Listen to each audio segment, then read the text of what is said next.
the last day in the office.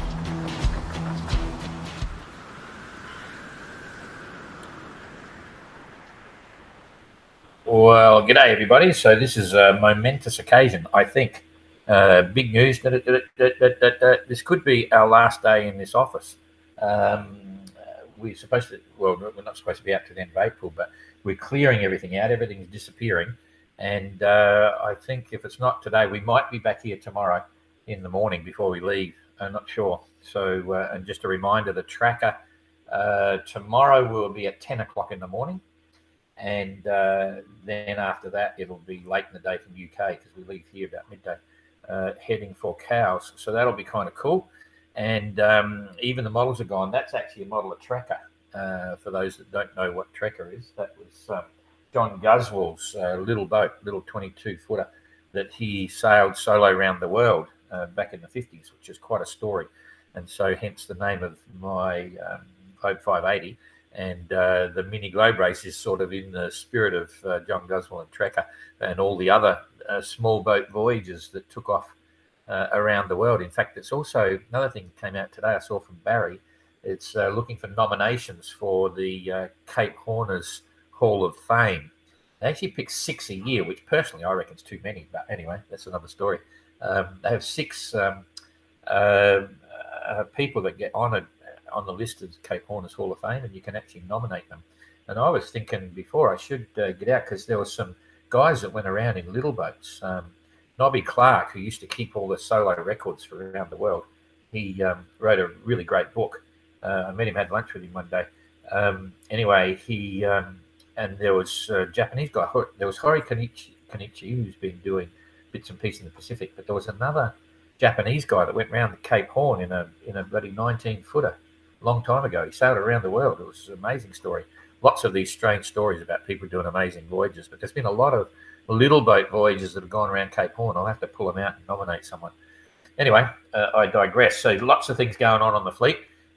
Stern has sent the message. If you might have noticed, they're going a bit slow.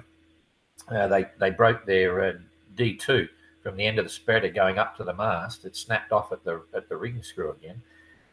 So then they had to slow right down, and they've been looking at, they know what they can do. They'll use Dyneema rope and strap it up and so on.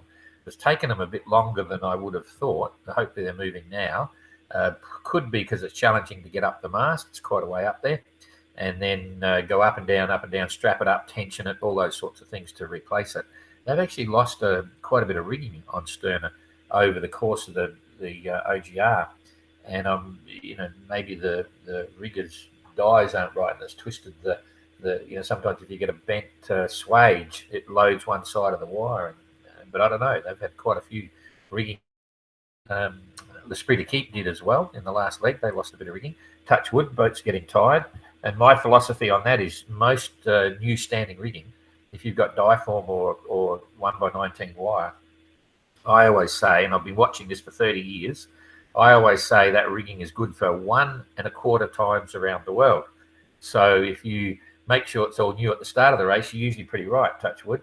And if you go past 1 1/4 times around the world, or the equivalent thereof, you're in the risk zone. And L'Esprit de Keep, they'd gone over the 1 1/4 times. And Stern is a whole different story. They sailed up from Cape Town to the start, but it's not exactly quarter of a circumnavigation. Anyway, it's bad luck for them. Slow them down a bit, but they'll still be back in the game.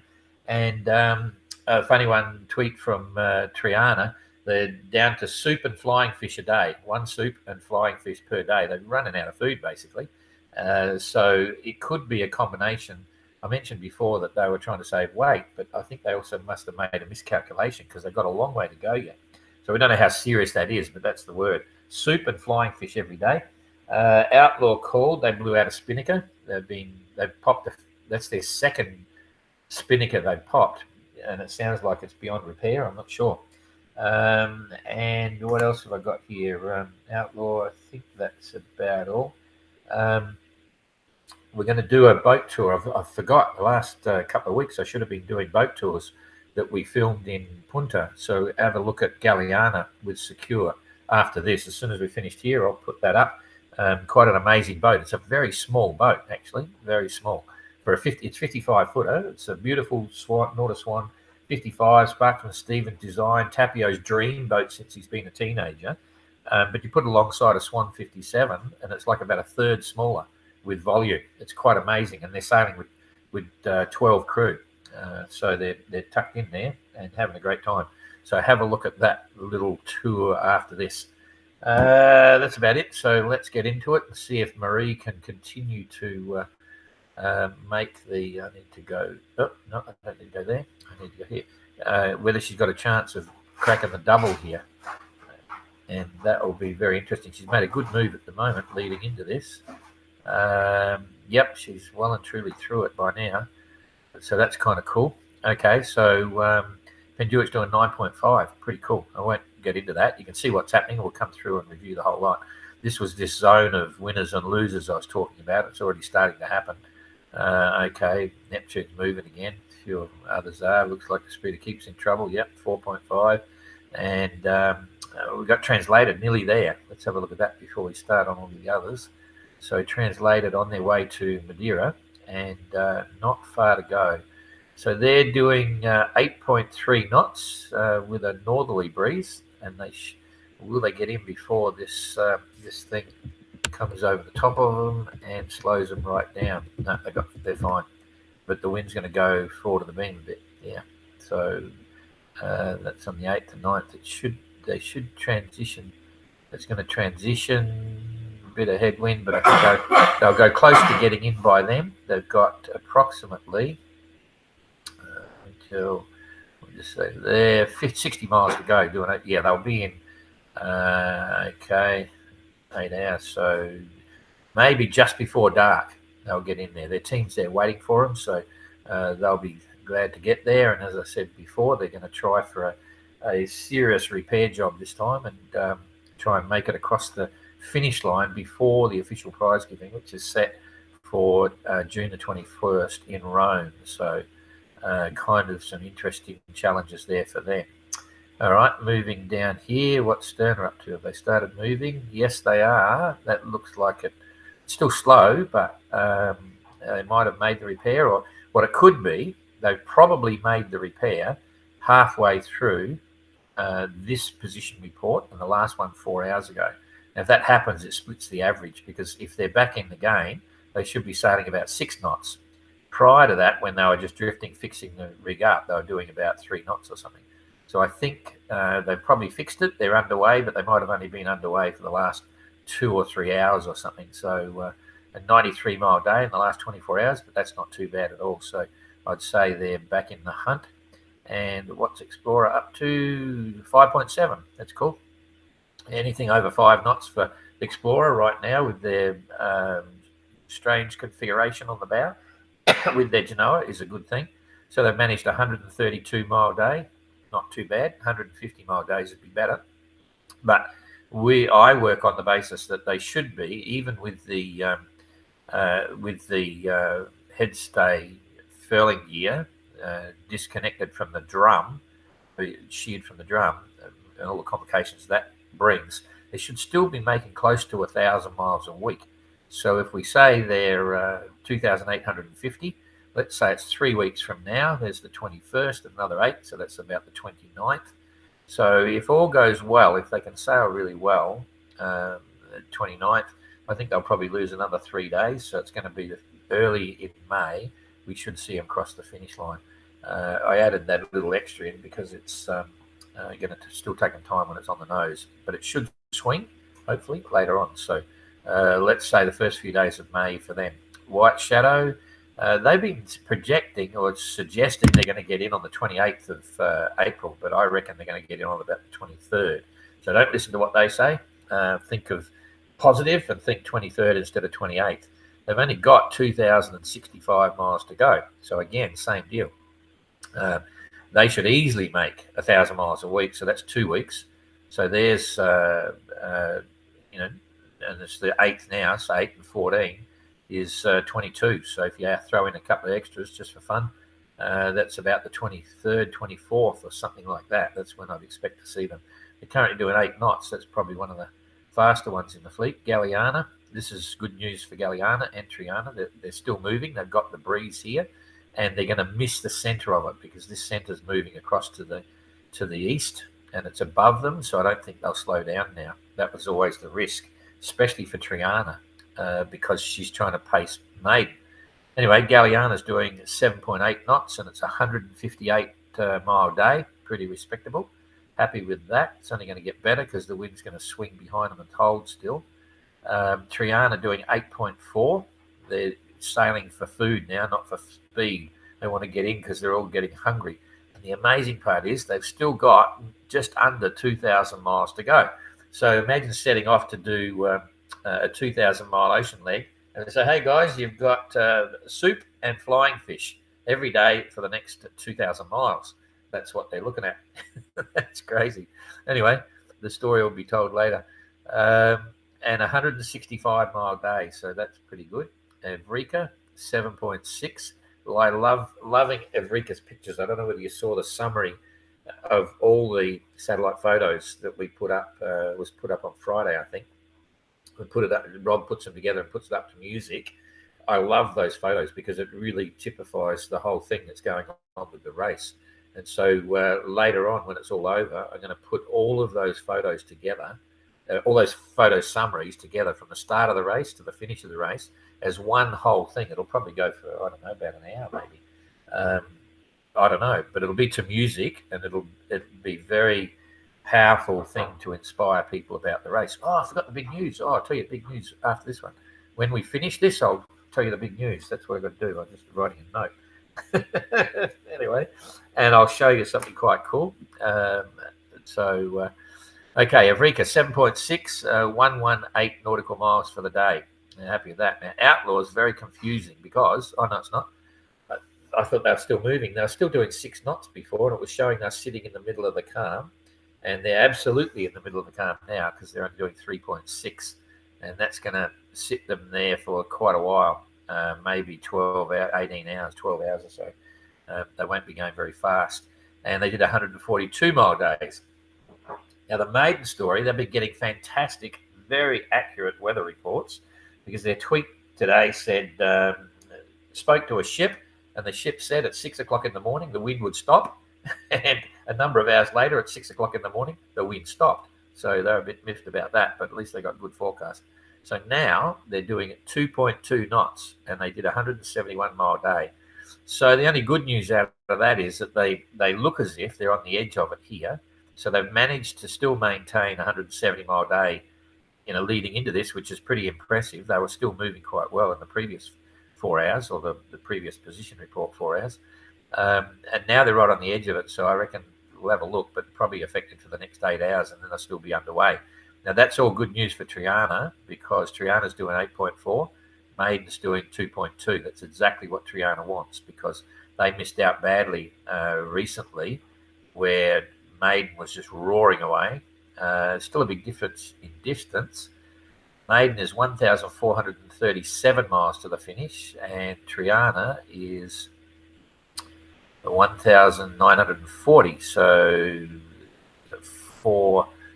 my memory's hopeless. 4, 5, 6, 7, 8, 9. Still like 500 miles behind.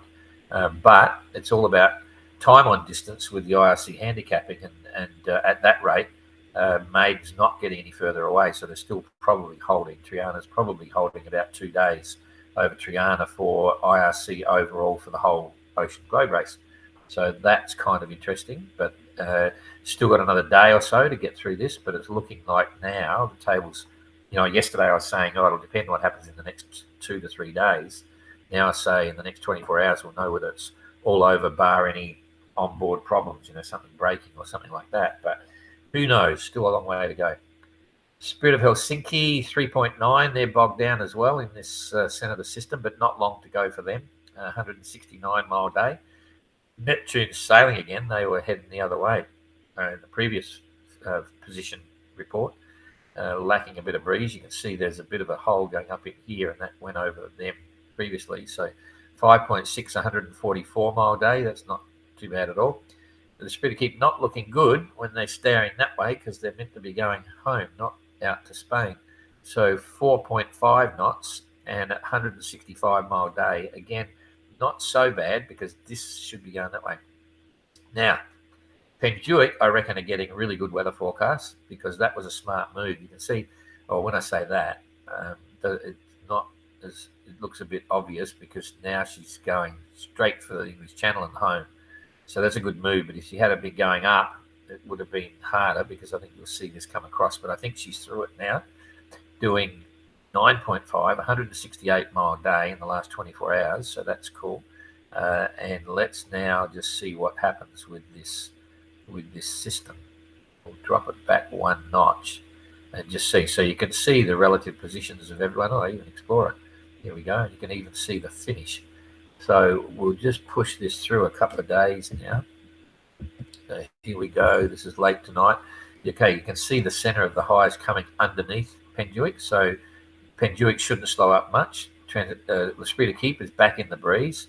The three down here are still sitting in it. But this is only in the next 12 hours. So, yeah, I'll enlarge this and do it all again. You can see it goes way past Penduick. It does come up alongside them. So, yeah, and then it goes. I'm going to do another bigger picture on this. So this is coming into day 2. So there's day 1. Okay, so it's all over within day 1. And then you've got this solid breeze affecting everyone except for the back end here. But I think they'll be up in there by then.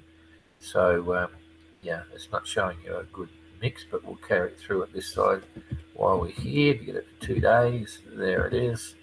Okay, a bit of a mixed bag. So I'll do the same thing again, but I'll pick this up so you can see the groups a little bit better here.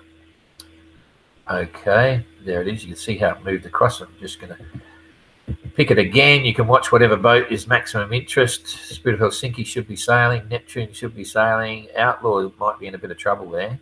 And Maiden's not looking, they're not fast, but they're not slow. They'll start moving, but it's not so good.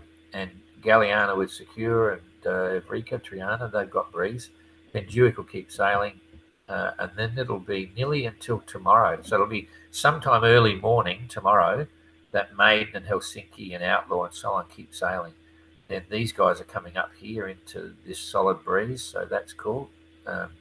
Neptune's fine, they just sail raw straight through. Sterna, bit average. White Shadow, it should be okay, bit average.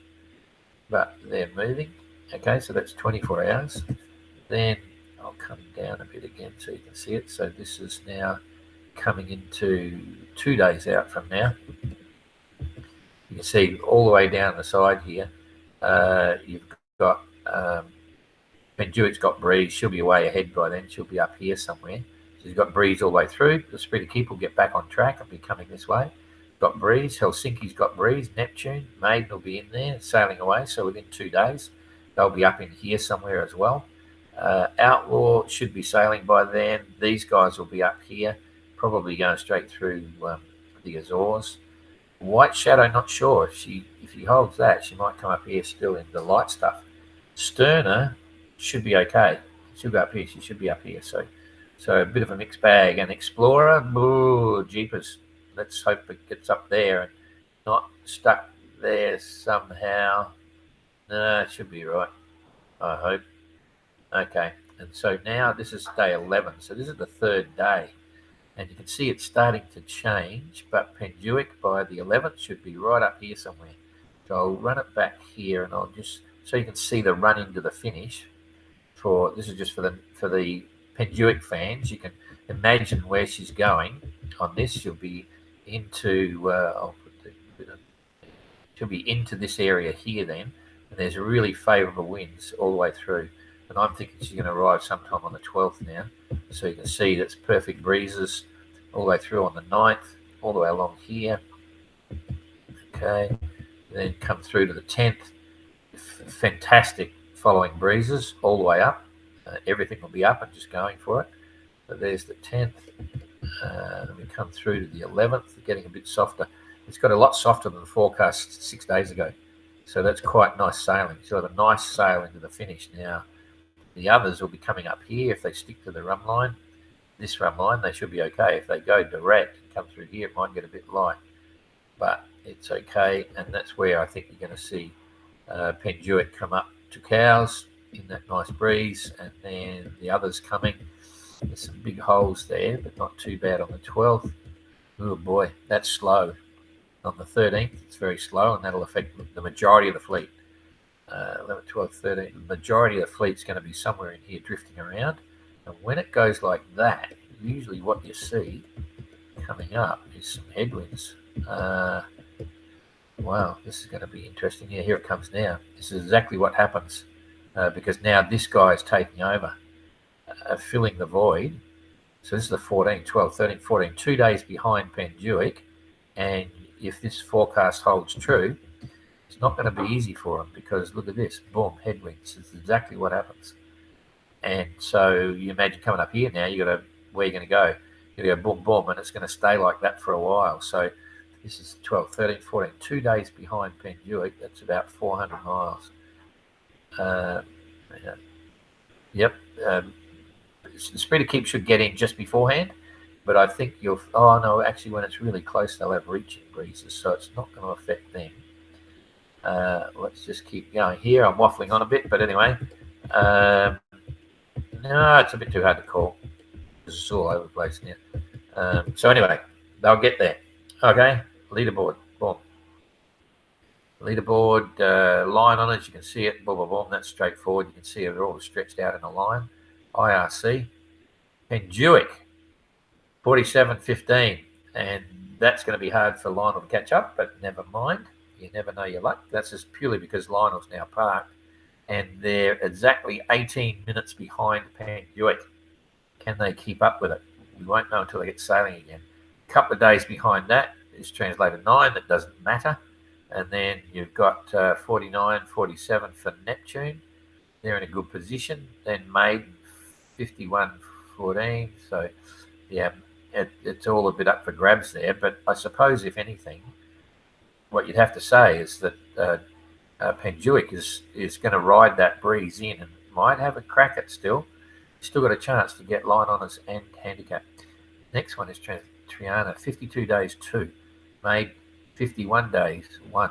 There's only 1 day behind, so that's looking pretty good for everything else. Galliana would secure for the whole race. 52, it's a bit hard to get up there. So let's just now go directly to the overall rankings. I think you're going to see Triana still 2 days ahead. Let's just see. Triana, 181. Made 183. 181.16. So they're 2 days and 2 days and 8 under. So 2 days. No, it's only 1 day and 6. No, I've got to calculate back. Anyway, she's a couple of days in front. But anyway, Penduic, look at that. Jeepers. This is crazy. So now you've got a situation where Penduic is right behind Maiden. This is very interesting because Penduic, okay, she's 20 hours. So she's only 8. So it's 12 hours behind. I don't think there's enough there. If Penduic got lucky and Maiden got unlucky just by a little bit, Penduic could take second and Maiden could go to third. Wow. Jeepers, that's interesting. Then Spirit of Helsinki, and so it goes. It's very interesting to watch. I haven't checked any of this, neither's Georgie. Georgie's responsible for this. So everything's provisional. There could be mistakes in there. We don't really know, but even I'm fascinated about this lot going on. And Spirit of Helsinki's next. Galliana would secure it at 188. Now, it's all happening between these three here, first, second, and third. We only actually recognise one IRC winner, and that's the winner. We don't have a podium with second and third. But nonetheless, it'd be very interesting if Penduic managed to pip Maiden. So, okay, that's it. So what I'm going to do now is just before I get into the questions, I've got to go back to GGR. GGR, look at this. Here it is here. Oh, you won't be able to see that, so I'm going to hit straight to it.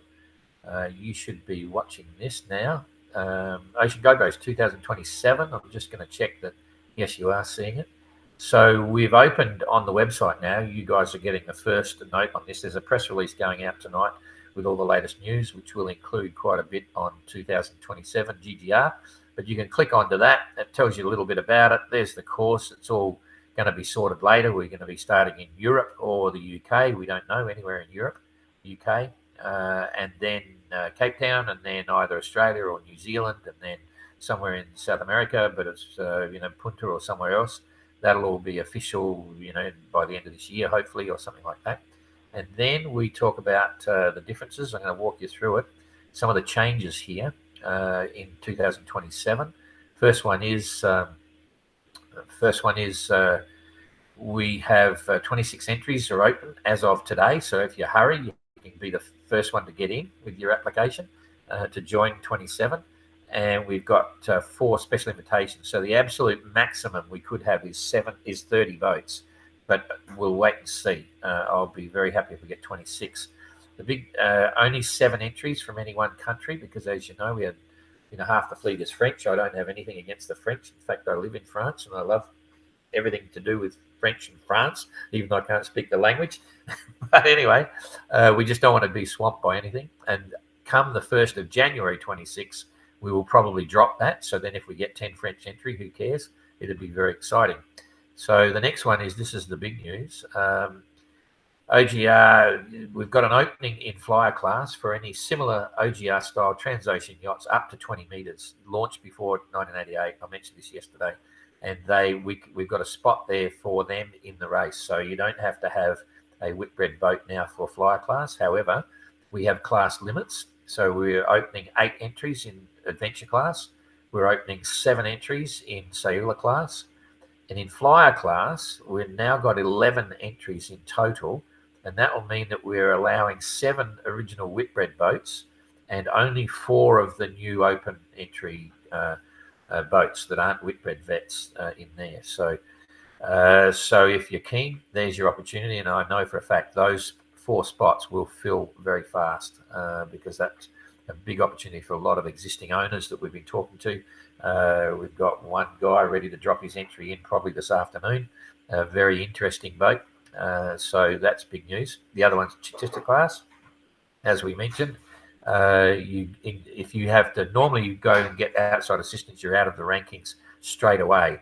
We thought for a team that's put in a lot of effort to get there, it's a bit of a nightmare to lose the whole race. So we now say, if you have a problem, you call into port, you spend a day there, fix it up and keep going or whatever, then you will probably get another 24-hour time penalty put on top, but you're still in the race. And we just designate you. It's not a special class. We just say, oh, that's a Chichester boat, which immediately says they made one unscheduled stop, but they're still racing, okay? But a Chichester class boat that makes another stop, they're out of the rankings, the same as you saw with Explorer and Translated and so on.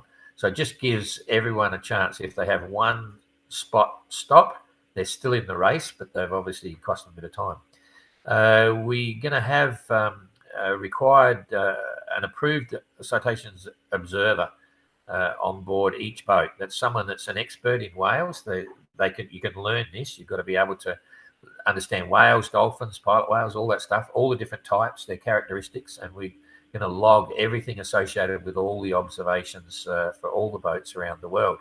And so anyone can be trained to that, but they've got to show we give them a test.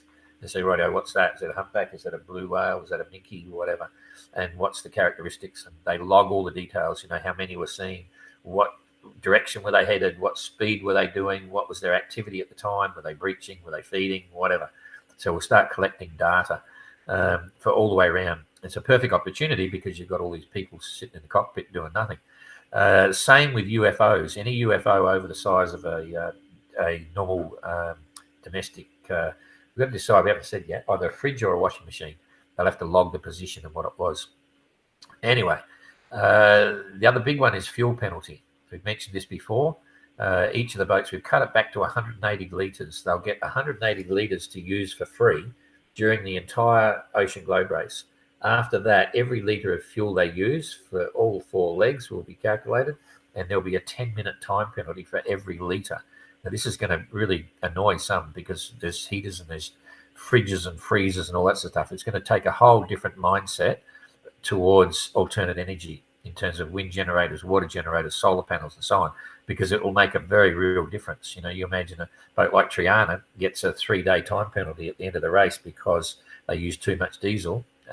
it's going to change quite a few things. But it's part of our efforts to make people aware about certain environmental issues. We think it's a good thing. We've kept it pretty light at 10 minutes per litre, but we want to just see how it goes. We don't want to shock people too quickly. And if we think in the next edition in 2031, that may be raised. But for now, this is like another world first. We do something similar in the Ocean Globe, in the Golden Globe race, but bringing it in on this is I don't know of anyone else that does that. So anyway, the other thing we're having is a code of conduct, because you would not believe some of the things that have happened to me and my team running the race. That's the first thing, and also people and so on. So we've got a code of conduct, and if people don't abide by that code of conduct, we can kick them out of the race. And they need to work in the best interest of the OGR, never bring the OGR or entrants or players into disrepute either. So that's an important inclusion, because there's been some interesting backstories. Starlink will be mandatory. WeatherFax is not mandatory, but highly recommended. Sponsor signage for entrants on their boats has increased a little bit in size, and they can do things on head sails now. Total sail numbers have been reduced. You can only have 10 sails if you've got one mast, and 12 with two masts. All the crew, we do this in our safety inspection, but they need to be able to show that they can activate their PLB with their eyes shut using one hand. And combined PLB AIS beacons will be specifically banned, because we had a lot of trouble with them. So there you go. You can download the notice of race now. There it is. And you can also download the application to get in. There it is. And you can application for an invitation to get in, and you can play that video as well. So there you go. That's the big news on that one. And now I'll come back here and where am I? Here I am. See what people are up to. So that was a big one. And you're getting the news first. No one else knows anything about that yet, in terms of it's on there, it's ready to go. So, but it will be released with the press release tonight. Yeah, John, go Warren. John Guswell's story is quite cool, and we're happy to celebrate his achievement through the mini globe race and our Globe 580 boats, which is going to be a lot of fun. Hi, Don from Ireland. Hope the greeting cows. Oh, cool. See you there, Virgo. Judy, good morning from the north of Alabama. That's very American. There we go, Rob. And Mark, New Zealand. We like New Zealand. Hi there. G'day, Sharon. John Mansfield. Oh, I thought you were someone else. I thought I'd know a John Mansfield in New Zealand. But anyway, yep, Maiden's doing well. They were stuck as always. Who's going to get stuck, okay? I'm not sure who she's saying. Someone's going to get stuck. Oh, you mean Explorer? Oh, Jeebus, he's not talking. Jane's in the background. Anyway, do you know why Explorer couldn't fully unroll the Genoa? Yeah, I might show you the picture. You imagine this, a Profel reefing gear, right? Profel sail around the world 10 times. I mean, they've been a big brand name for the last 20, 30 years or longer. Explorer actually managed to twist the extrusion like that and smash the extrusion. It's broken in half. Boom. So something went wrong when they were reefing. So now it means that the whole, and that was just a few inches above the drum. The drum's been trashed as well, but I think I know what's happened. It happens, but I've never heard of anyone twisting the extrusion apart by pulling ropes and winches and sails all the wrong way or something or whatever. But it's completely disconnected. So it means when you turn the drum, the foil's not turning, okay? And the way to fix it is very innovative. You just hold it down there, lots of duct tape all the way around, and then they've wrapped rope, Dyneema rope around the extrusion, and then threaded it up like a spiral into the next one, and then wrapped it up. So in other words, it can't twist because it's pulling on the rope. So the only thing that's stopping the extrusion from turning against the drum, so they can still reef it up, is a bit of rope and duct tape around the bottom part and on the top part, and then there's one strand of rope going around here, and that's what's acting the torsion to fill it up. So just to be sure, they've got to leave a couple of wraps on the extrusion. Okay, a couple of furls. The furl is a Rolly Tasca sail. It's a great sail. It's really nice. It's got a twin foam padding, in a shape, so that as you roll it, it takes a bit of the fullness out of the sail. But I mean, it's the worst possible situation where you have a couple of wraps on it. and it does turn into a bit of a bag of wheat when you want to go to windward. You're not meant to do that. So they're sailing at a disadvantage, and I've got a feeling that the duct tape and rope to try and join the two extrusions together is not working so well. So they need a bit of puff, and they'll have their staysail up and so on, but it's just not very efficient. So they're pretty slow. But the important thing is they're getting there, and they're all having a lot of fun. So that's cool. Anyway, Alan, yesterday afternoon, a cargo ship lost 15 containers southwest of Brittany. Jeepers, about 240 miles. The French Navy fly it around, but they don't find any containers. That's interesting. Containers are a real worry, eh? But at least our boats are, generally speaking, our boats are pretty secure, and they're not going super fast. They're not planing and things like that. So, but that's bad news. Anyway, my story, I'm starting to sound like Brian now. When I did my qualifier for the VOC in early 1990, I was sailing from Australia over to Tonga, and just past New Zealand, we got the big mariners alert. It was like, I don't know, 80 containers dropped off right in front of me. Right in front of me. When I say in front, like about 100 or 200 something miles in front of me. You think I was bloody all eyes and ears sailing through that area. But anyway, that's the only time it's ever happened to me. Anyway, Anne, Kathleen, hi.